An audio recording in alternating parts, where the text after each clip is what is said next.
Good Saturday morning, everybody. It's I, Trevor Thompson, the self-appointed Looney Tunes critic, here for another Saturday morning commentary. And today I've chosen Birds Anonymous, the Friz Freleng classic from 1957. And this cartoon won an Oscar, so you know it's important.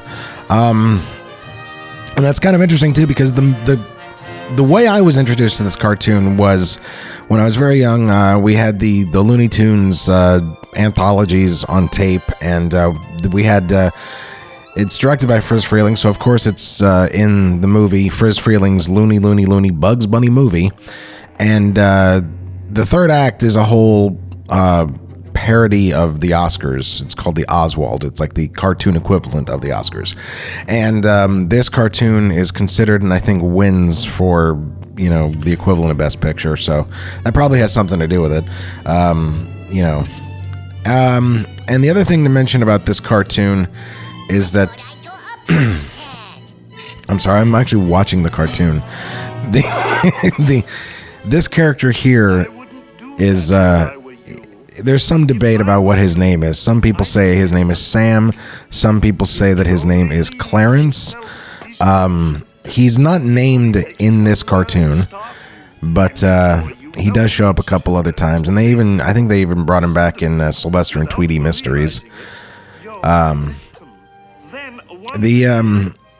cartoon is said to be Mel Blanc's favorite cartoon to do voices for, because especially when it comes to Sylvester's performance, there's something of a monologue here at the end, a real acting moment that comes up. And I hope that's not by virtue of the fact that when Eddie Seltzer, the producer of these cartoons, after Leon Schlesinger sold out and everything went to Warner Brothers directly, after he passed away, Mel Blanc inherited the Oscar statuette. So I'm hoping this quote that Mel said about it being his favorite doesn't come, just in lieu of him getting the statue. Oh, by the way, really, it's great because this is my favorite one ever. I also remember in, I think, 1992, my dad is English. And so we went to England over the summer, and my cousin had a copy of The Bodyguard.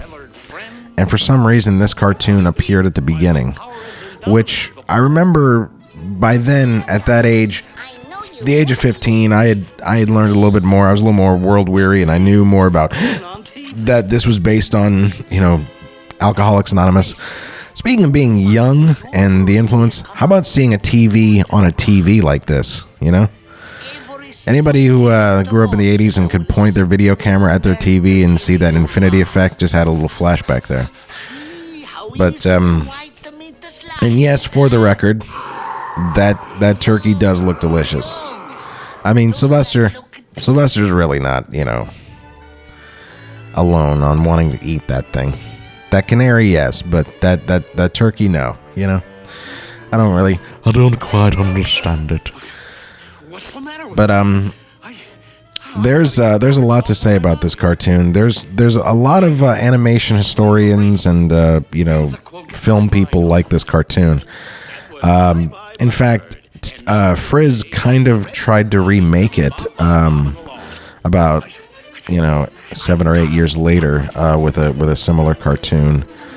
I forget what it was called. That doesn't really. Oh, Life with Feathers. That's what it was. It's basically a lovebird, and but this is some more of that really great Mel Blanc acting that is really just off the wall, literally, no pun intended, like that radiator. You see what I do there, folks? I'm sorry I had to do that. That voice, by the way, that Sam or whatever his name is, it really does remind one of Marvin Martian. I almost said Marvin the Martian, but I didn't want to weaken. When I do that voice of Sylvester, I kind of sound like Bullwinkle. So this scene I remember specifically as a kid, even not knowing about the alcoholics angle. I knew what it felt like to not be able to sleep, especially on Christmas Eve. And this emotion, I felt this. I was like, really? It's only been an hour. I didn't know about this. I didn't know about addiction quite yet. But there was something about this cartoon that just stood out. I think it was the fact that it was kind of about something, really. It's about a loom and the dangers of a loom in your mouth. The guy Sean McBee, who is sometimes on these podcasts or on these commentaries with me, he and I had a thing about this cartoon with this gag. If someone was being particularly uptight, we would say that they have alum in their anus. They are particularly upset. Okay, this is Mel's tour de force performance right here. This is where it gets real. Watch this, guys. I can't stand it. I gotta have a burn. I'm weak. I'm weak. But I don't care. I can't help it. After all, I am a pussycat. Okay, now let me just say this for the record.